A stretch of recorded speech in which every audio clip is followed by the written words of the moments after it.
Today I'm going to show one of my favorite knee cut passes as a way to pass the guard before the guy establishes his position. All right, so good up. So before I talked about like the two aspects of passing is like passing before the guy has established a grip and then knowing what to do if he gets his position. So the two main ways the guy can be here is he can be sitting up like this or he can be on his back. Okay. When the guy's on his back, the grip fight is more like toreandos, one-arm throws, knee cuts, stack pass, different stuff like that. You can kind of, maybe if the guy establishes De La Riva, I need to know how to kill that position separately, and that's kind of how I approach it. I like to break the game down into multiple mini games.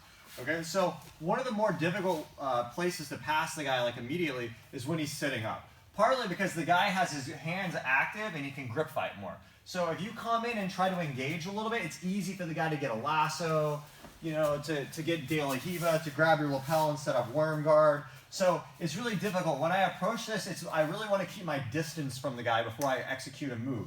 So if I'm here, what I want to look to do is I'm going to try to set up a knee cut from this position, okay? And all of these positions, all positions work off of, you need like a combination of moves. If you only have one move, it's really difficult, right? So, for example, often in this position, we're trying to get the guy flat on his back, and then we work from here. But we need to have like a mix of things working around the side. And this is one of probably, I would say, like the most powerful single pass I have for like when the guy's sitting up. Okay, we're here. What I'm looking for is this gap here between his elbow and knee. Just like when he's on his back, when we pass, we want to find this gap between the elbow and knee space. Okay? When I get in here, I'm in tight on a pass. If he's got his elbow and knee, he can defend. So I'm going to look for the same thing when he's sitting up, right? I'm like this, I'm here, so I'm looking for that gap there. I can grab the wrist a little bit if I want to pull this up, and I'm gonna shoot from a distance with my knee to go through that gap. So over here, I keep my distance so he can't really get good grips, and I shoot my knee through that hole, okay? And I catch the underhook at the same time. The underhook, it doesn't need to be like a super deep grip or anything. Even if I kind of miss a little and he blocks and stuff, I got my knee through, I have a really good chance to scramble and finish, or at least get an advantage for like a near pass, okay? Okay, so again, we're here, I'm moving around, I threaten things, shoot the knee through. Okay, as you start to get good at this and you start to build your combos, guys in the gym will start to respect you here. So like if I'm moving like this, sometimes like if I try to push the guy as hard, he's kind of forward, he won't. But as he starts to respect my knee cut, if I feint it, guys will often bring this leg up because when you knee cut, this leg needs to be trapped in between, right? So if I go here and I start to feint, that leg will come up and it's a lot easier to knock the guy back. And that's the kind of stuff you look for, is to mix these things up. If the guy's hand is on the floor, this move's not going to work, okay? Unfortunately, like I always describe, like positions always change depending on what the guy's doing. If that hand's on the floor, I can't hit this blast cut in the same way.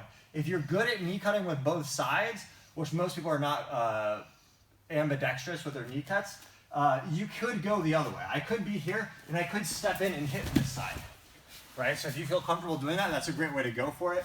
Otherwise, a good sequence if you're there is to circle and go for this cross grip. Circle this way. I can cross grip the sleeve and get here and circle this way. That usually gets him to fall to his back. And now I'm more dealing with the grip fight when he's on his back, which is a little bit easier. Okay, another useful tool with this one is I can try to step on his foot. Because sometimes when you come in, the guy tries to bring that leg out really quick, right? So if I can step on the foot here, when he falls back, he can't bring that leg out, right? So I'm here like this, I'm moving, his hands are up, I step in and can hit the same thing. Okay? Okay guys, so this is a nice one just to mix in. The guy sitting up a bunch is difficult. Play around with the grips and quick shot that knee cut, okay? So as always, the way I recommend for you guys to train is I really like to isolate things into separate mini games, okay? Each mini game has its own skill sets, right? So like maybe opening closed guard is a mini game.